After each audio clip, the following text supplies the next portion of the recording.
I'm gonna write this poll out right here. Are you satisfied with the trucking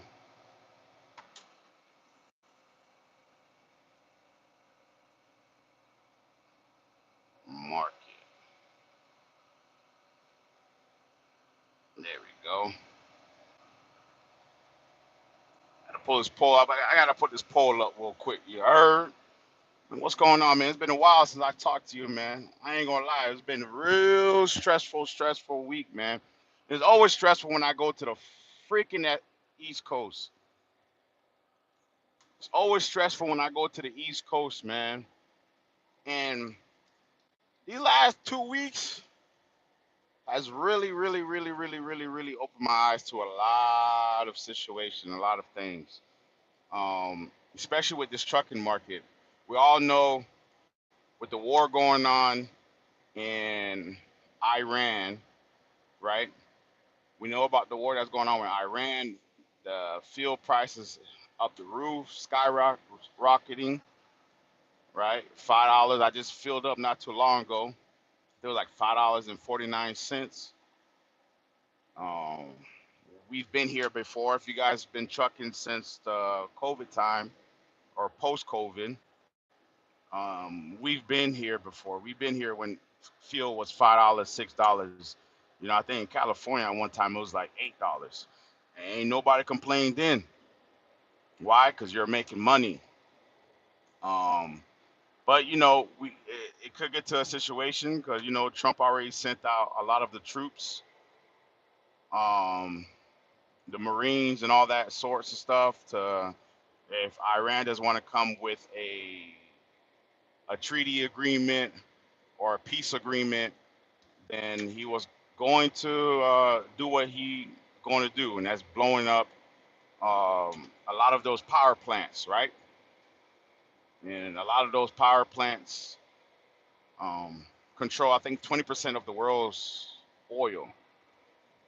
So if right now he ain't blow it up and it's already $5, then what's gonna happen when he does blow it up? Now I know a lot of you guys are thinking, well, that's why he took Venezuela and took their oil. You do know there's a process going on, man. What's going on? What's going on? You also do know there's a process to refining oil. When it's crude oil, you got to go through a refinery process. What's going on, man? What's going on? You guys are satisfied with the trucking market? It's 50-50 right now. It's 50-50 right now. What's going on? How y'all doing? But there's a lot of process when it comes to taking crude oil to diesel and gasoline and all that stuff. We got a lot. God damn, we got a lot of people satisfied with the trucking market. Hmm. Interesting. I'm sad. Like I'm also satisfied with the trucking market. And I'm gonna explain to you why. When I first started trucking, a couple years back, I ain't gonna disclose my age. But when I first started trucking, I was told in order to make real money, you have to drive multiple clocks. If you guys don't know what multiple clocks are, we have a thing that's called an EOD logbook. It's electronically, right? And by regulation, you have 13 hours, 14 hours. But by the time you start your pre-trip, your total shift time is going to go down, right?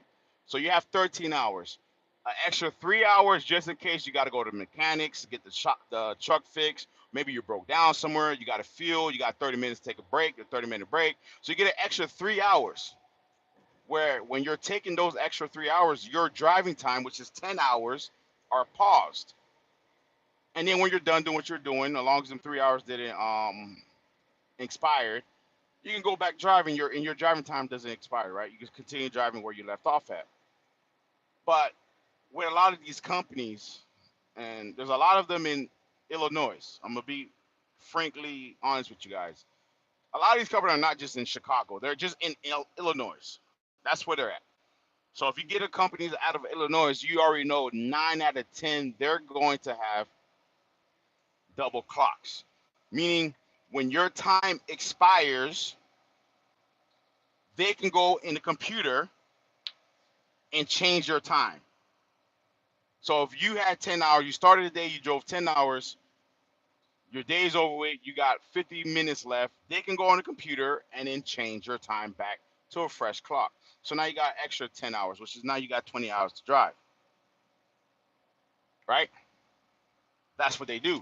Now, when you call them, they're going to tell you, no, we don't do that. We don't, we're by the law, by the rules and regulations and the law. We don't do that. But when you get to orientation, that's when they're going to tell you, if you need it. That's their key. That's what they love saying that. Only if you need it. Mother effer, you need it every goddamn day driving with them fools. Every day you going to need it. Because you're going to have a next day delivery that's 13 hours. You're going to need that bad boy. Man, go ahead and lock it up, man. Lock up the video. Lock up the video. You're going to need that extra time if that's what you sign up for. So I was always told, in order to make money in the trucking game, you have to drive double logs. I'm here to tell y'all right now, it's a goddamn lie. You don't have to drive a double log to make money, double logs to make money in trucking. The trucking market is not bad. The fuel price is out of our control. It goes up, it goes down, it goes sideways, it goes left, right, wherever direction it wants to go.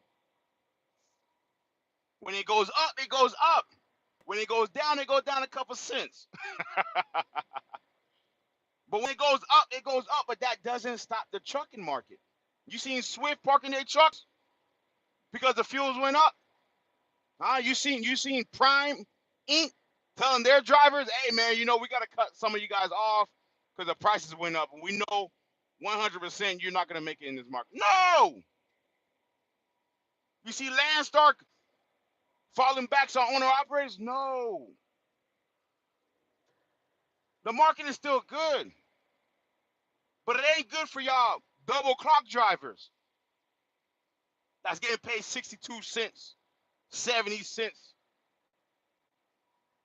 They gotta drive 4 to 5, 6,000 miles a week just to make a $2,500, $2,800 check. When I drive my regular clock, I sleep 10 hours every day. Every night I sleep 10 hours. I get 10-hour break every night. I shower every night. And I do a reset every weekend. And I'm still making $2,700 a week. So how does that make sense? A lot of y'all double clock drivers, foreigners, Americans that's driving on double clock that has the illusion that you have to drive on double clock to make a minimum $2,500, you guys don't have your endorsements. You don't have your hazmat. You don't have your tanker. You're driving these goddamn Amazon loads, these dry van loads, killing yourselves. Allowing these guys that are controlling these Illinois-based companies, California-based companies, telling you that in order for you to make money, you have to do this. Now, when you go to the fill aisle, to the truck stops, you smelling like booty. You ain't put deodorant on your arm. Your armpit says Monday and it's Saturday because you ain't got time. You don't have time to do that no more. You got to pick and choose. Do I have time to eat, or should I take these three hours that I got to go to sleep because I still got to drive 8 more hours, and I'm tired. I've been driving since 2 o'clock in the morning. It's 8 o'clock at night right now. I got 3 hours.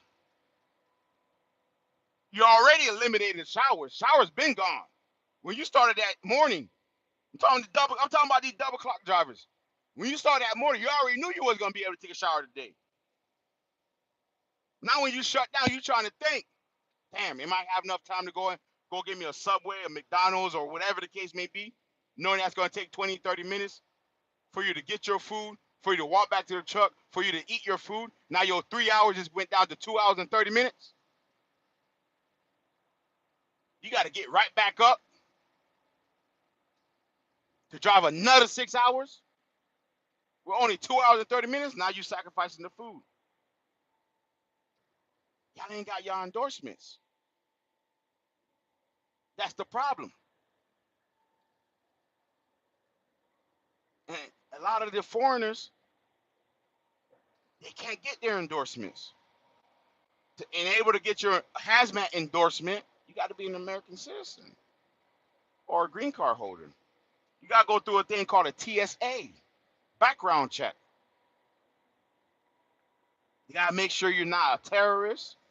Make sure you ain't never did nothing with explosive or firearm and nothing that's dangerous.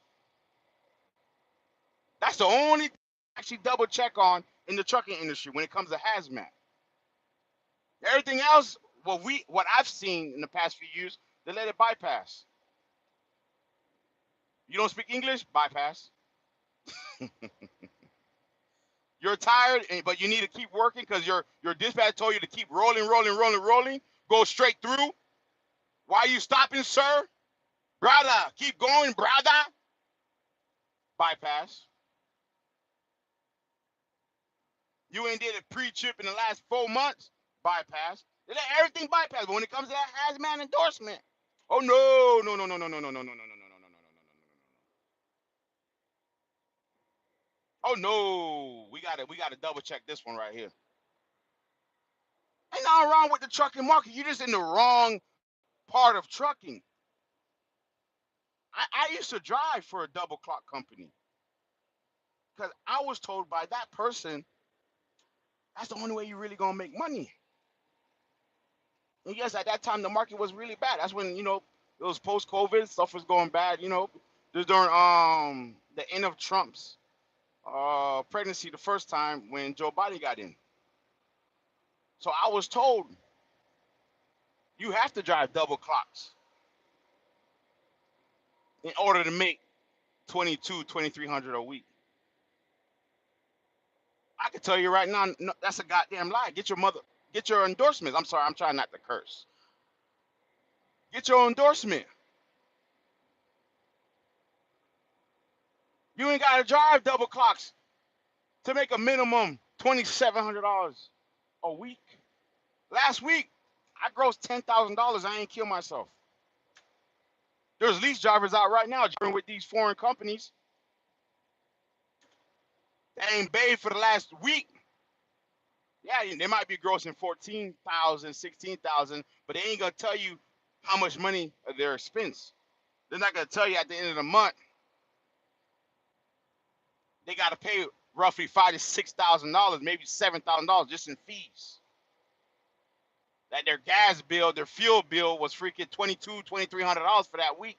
They ain't gonna tell you that part. They gonna tell you, oh, I grossed $14,000 last week. I don't know what y'all doing. I'm sick and tired of those type of people. I don't want to hear what you gross, what you net. Because the minute you start asking what you net, well, everyone net's different. Everyone, not everyone got the same trucks. Not everyone do the same thing. So that's why I don't really talk about my net. No, goddamn, tell me what you net, nigga. That's what I'm asking. Sorry, I just cursed.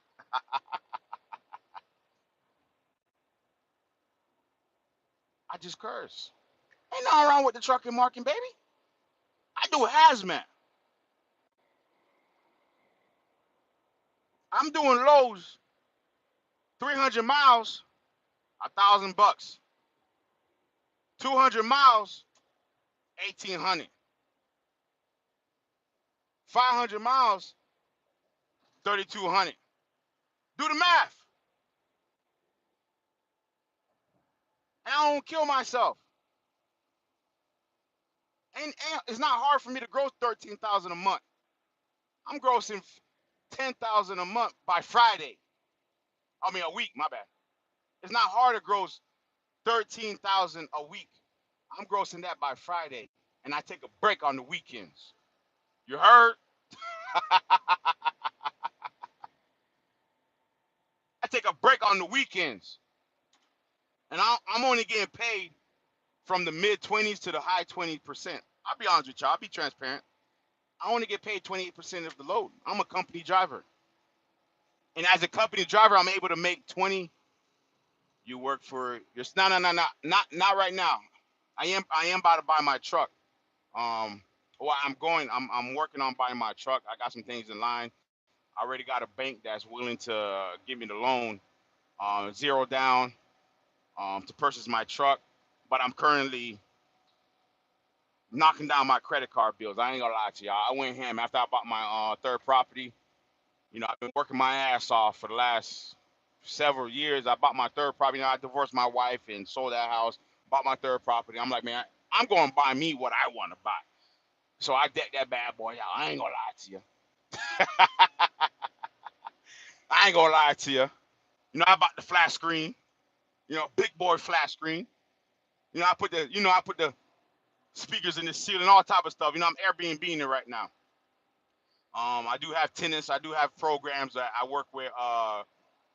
Nursing agencies where I do get nurses that get contracts in the area that so I furnish that property, but I make it look not, I make it feel nice. You know what I'm saying? But and then I Airbnb when I can't find any nursing, then I just go ahead and Airbnb that bad boy. Um, but going back to what I was saying, yeah, I'm about to pay. I got to pay off my credit card debts. I just want to knock it down, man. You know, I was in the 800s, now I'm in the low 700s. So I just want to knock it down. That's the only thing that's holding me back. Not as far as getting the truck, but as a business standpoint, let me go ahead and knock off my credit card debt. So when I do get my truck this year, I'll be in a better shape. More money coming in my pockets and not going out of my pockets. You know what I'm saying? Well, if that answers your question. But yeah, man, get your endorsements. Stop driving these drive vans, these reefers. Reefer is seasonal, buddy. You chasing the season. When it comes to hazmat, man, these companies need hazmat. These major facilities need hazmat materials so their facilities can run. They need chemicals. That's what's up, bro. I appreciate it, man. You have your own truck, or are you a company driver? These companies needs these chemicals to make sure their facility are running to make these products. I'm always in demand, and I had my hazmat for a very long time. It just this year I started using it, and I was very surprised. It was very surprising to see a lot of drivers out here on the road don't have their endorsements. I remember the first time I got my CDL license, my cousin, he's been driving for over 13 years. He told me, "Yo, listen, my biggest mistake was my first year having my CDL. I never went and got my endorsements." So he told me, "Yo, use your first year not only to get a feel of over the road and running driving the truck, but use your first year to get all your endorsements. Because trust me, by the time you start getting running, by the time you have 6 months, 8 months to a year under your belt, you're not gonna have time to go get your endorsements. Not saying that you won't, but you're gone for a month, 2 months, 3 months at a time. For you only get a week, maybe 2 weeks off. When are you gonna have time to get your endorsements? You're trying to catch up for the last 3 or 4 months you've been gone from home. You gotta do chores. You gotta visit family. You gotta see your kids, your wife. You know, it's the holidays. You got to read all your freaking mail that's been piling up in your mailbox. You got to catch up on. There's just so much you got to do by the time you get home. So that's one thing I took heed was I went ahead and got all my endorsements the first year I got my CDL. The only thing that I actually got all my endorsements before I even got my major CDL. When I had my permit, my CDL permit, I got all my endorsement doubles, trips, tanker. The only thing I wasn't able to get with the permit was the hazmat. So the minute I got my when I passed the test and I got my CDL license, I went ahead and got the hazmat. Nah, let me see. Nah, I used to work in the oil field. Them truck drivers was getting paid. Yeah, bro. And that's where I'm going to go when I get my truck. I actually got a company out of St. Louis. They're looking pretty good. They don't do the oil field, but because where I live at, they got a dedicated contract going that way, so that's what I'm thinking about. But I'm also really thinking about doing the oil fields. 'Cause I'm tired of driving the East Coast. I want to stay in Texas, the Midwest. You know what I'm saying? Like I don't want to do the East Coast no more. Louisiana, I want to go to Louisiana and stuff like that. I'm tired of the East Coast. Um, but yeah, them oil field drivers, they're making bread, man. They're making bread. I don't know if they are right now, But I know when I first started driving, them oil field drivers were making hand over fist type of money. They're clearing 4 to 6 thousand a week in their pockets. You know what I'm saying? And that's where it comes where you have to get your endorsements. You have to get these skills. I got a friend of mine driving for a double clock company, right? And they were telling him like, hey, listen, he was gonna get paid like 30 cents, 32% of the load, right? Let me see, bro. I'm in Texas too, big bro. What part of Texas?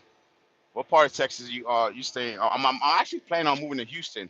I was thinking about Cathy, Texas, but that man, them prices up there went up. I know during COVID, it was cheap to live in Cathy, Texas, compared to California and Florida. You know what I'm saying? Very cheap. But now, god damn, them prices in Cathy, Texas is too much. So I'm looking around the Texas area. I'm not too actually I like I think it's Brownsville town, something like that. Not yeah, I think it's Brownsville town, something like that. The name of that spot. It's pretty nice. Sutton town. It got a lot of oil fields out there too. But it's pretty decent. But yeah, I got a friend of mine, man, drive for the double clock companies, man. Just the other day, they're telling him, hey, man, we got the Amazon load. You got to pick up. It's 4 stops. So I think he picks up somewhere in the Midwest, and he has to deal. His last stop is in Jacksonville, right? Now, for some of you guys might not know what 4 stops mean. You pick up the load, and in your trailer, you have 4 locations you have to stop by. 4 locations, 4 different locations. And if you work in a warehouse, you know sometimes it might take. Oh, you from Arlington, Texas? Oh, you down? Okay, okay, Arlington, Texas. Perfect, perfect. Yeah, Arlington. That's right by Dallas, ain't it? Well, that's by the bottom of Texas, close to the Gulf, ain't it? Yeah, I got a cousin who stays in Beaumont, Texas. Yeah, he stays in Beaumont, Texas right now. Um, but or Beaumont, Texas, or Beaumont. I can never pronounce it right.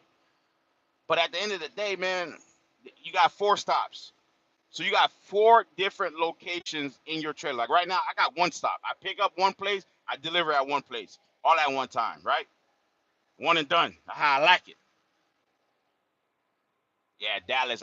I'm not. I don't really like Dallas, man. I ain't gonna lie. When it comes to Houston and Dallas, because my last company, I used to run through Texas a lot, right? All over. I've been all over Texas. You know, I've been top of Texas. I've been to the bottom of Texas. I've been pause. I've been on the East Coast of Texas, the West Coast, all over Texas. Um, I've been everywhere in Texas. You know, Corporate Christi, Loreno, Brownsville, Houston, Dallas, those areas right on top of right below of Oklahoma. I've been all over Texas, all over Texas. Van, Texas, they got a barbecue spot I like out there. I think Barbecue Bros, Big Bros, something like that. Barbecue out there in Van, Texas, VAN, Texas. My spot right there, man. I think yeah, Van, Texas, not too far from Dallas, if I'm not mistaken. Um, but yeah, so he had to get a 4 stop. They're only gonna pay him $3,000. I believe it was $3,000 for the 4 stops, or 28. Some where it came down after he did those 4 stops, he was always gonna make $800. And I'm like, God damn, Amazon pimping the hell out of y'all drivers, y'all double clock drivers. 4 stops, it was 1,500 miles. The total miles for pickup and delivery to those 4 locations add up to 1,500 miles. I think he was barely making $2.07. $2.07. 1,500 miles. And when you have those 4 stops, you might get to your first stop. They offload you quickly. Then you get to your second stop. They might take you 2 or 3 days. I mean, 2 or 3 hours. Now your time running out. But hey, you you a super trucker. You got unlimited hours. They can take 6 hours to offload you. You still got to go. So now they get in a situation where they're trying to go to sleep. They're trying to get the little bit of sleep that they can get while they get offloaded so they can wake up and keep driving. But man, Amazon pimping the hell out of y'all. That what y'all like? Y'all don't like these hazmat? Man, bro, I'm making hand over fist. As a company driver, I'm not talking about an owner operator. Company driver. Company driver. You think truck drivers going fall off because big companies are marketing self-driving trucks right now, and they already on the road in Texas? Uh, nah, I don't think truck drivers are not going to fall off. But here's the thing: when it comes to self-driving trucks, I think that if they do some way somehow can perfect the technology where these self-driving trucks are effective. They can drive on the roads. They comprehend road signs. You know what I'm saying? They comprehend road signs. They can do their own inspections. Because you remember, as a truck driver, we have to inspect our truck. So they're gonna have a whole bunch of sensors in the engines, on the tires, on the windows, to make sure that their tires are up and running. So if they ever have a blowout, they're gonna have to know, pull over to the side. If one of their tires blow out, right, they'll have to understand to pull over to a safe side, the safe zone of the road with a blowout tire, and to notify or call a roadside assistance or a nearby truck stop that have a roadside assistance type of service. You understand what I'm saying? Also, if they have to understand these tires have wires, right? So they're gonna have these sensors where they can notify and they can understand, like, oh, one of my tires are going bad. They're going bold, bald. So now they have to understand, these self-driving trucks will have to understand to go to a truck stop, park, I guess call the truck stop AI way, them know I'm in the parking lot and I need this fixed. Or set an appointment with the nearby truck stop. There's a lot of stuff these self-driving trucks are need to do rather than just driving themselves. So I don't believe that it's gonna affect the truck drivers.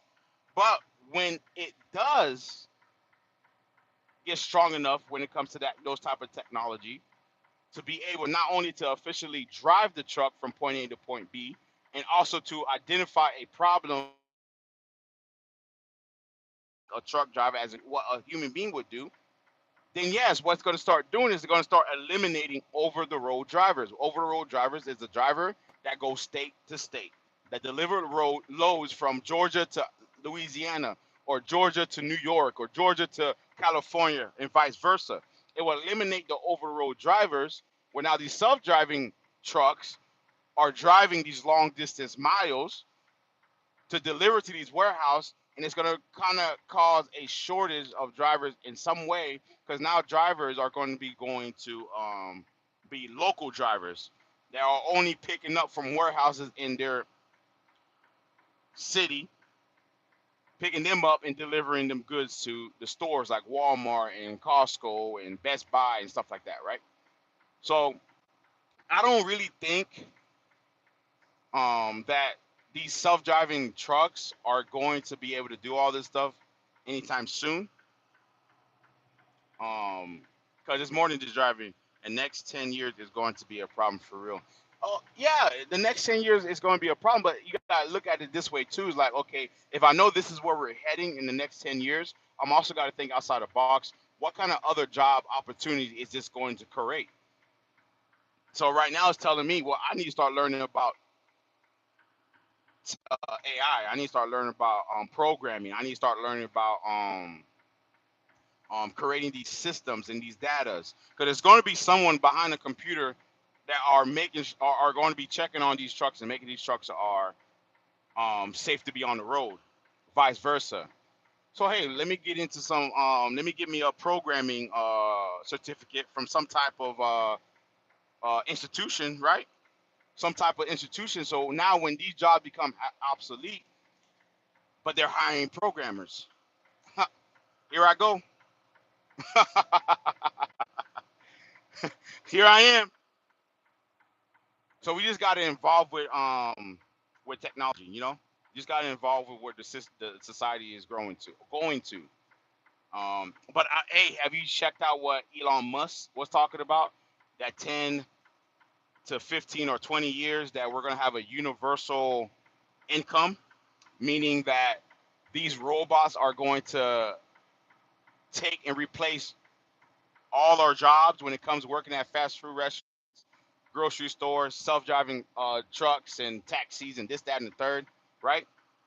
Where humans will not have to work anymore. They'll just have a universal income every week, but they can choose to work, and that's why I say programming and stuff like that's going to be, someone has to program these robots, right? But they can choose to work. So that was very interesting. You seen that, right? That was very interesting to me because not too long ago, Donald Trump's wife, Melina, I can't pronounce her name. She got a foreign name. I was just joking. But not too long ago, she had did some type of conference at the White House, and she walked out with the robot. You got to think outside the box and be like, why did she walk out with a robot? And then allow the robot to stop in the hallway, allow the robot to walk out in front of the table, and then she took her seat, right? Allow the robot to introduce his or herself. I guess it has no gender. Cool, right? And speak to the people in that conference. Room full of women. Um, bro, it's right in front of our face, right in front of our eyes. Yeah, man, you can go see the video, man. It's right in front of our eyes. So it's not like it's trucking market crashing, no. But at the same time, we have to open our eyes and see what's going on. Now, is it going to happen in our lifetime? Maybe, but it's definitely going to happen in our family's lifetime. If you have kids, your kids' lifetime, your cousins, your nieces, nephews, whatever, it's going to happen in their lifetime. So we just got to move. We got to move correctly, man. We got to really think outside the box. And one thing that robots cannot do, one thing AI cannot do, is create land. You can't sell. You can't remake land. So you got to buy the land. That's why you see a lot of these AI companies that are trying to buy up a lot of these farms out there in Kentucky for millions and millions of dollars. Well, if you're so powerful, why don't you just create your own goddamn land? They can't do that. And then you have a lot of these farmers are you know fighting back and not allowing these people to buy their land because you cannot create land. What we have is what we have. So I encourage a lot of truck drivers, a lot of people that you in warehouse. You don't have to be a multimillionaire to purchase a property. First and foremost, a lot of us don't know that you can purchase a property with 3.5%. It's called an FHA, First Time Home Buyer Association, right? 3.5% purchase of land or property. Um, but nah, man. When going back to the trucking thing, man, the trucking market is not dead, bro. It's where you're at. Why? How is it that I'm a company driver? I'm making $2,700 a week. I get paid salary at a low end compared to these lease operators getting 80%. You know, and I'm not saying they're not making money. They are making money, but a lot of them are killing themselves. A lot of them are killing themselves. But here I am as a company driver making $2,700 a week. But one thing about me is that just because I'm making $2,700 a week doesn't mean I'm good. Hell nah. I know I can make more than that. If I have my own truck, all it does is open my eyes. I always been curious when I when, when I've been young. You see, this guy's got his hat high beams on my ass, right? So guess what I did? I put my high beam. Now he turned his high beam off. I'm gonna let you slide. Go ahead. I'm gonna let you slide. Don't do that again. All right.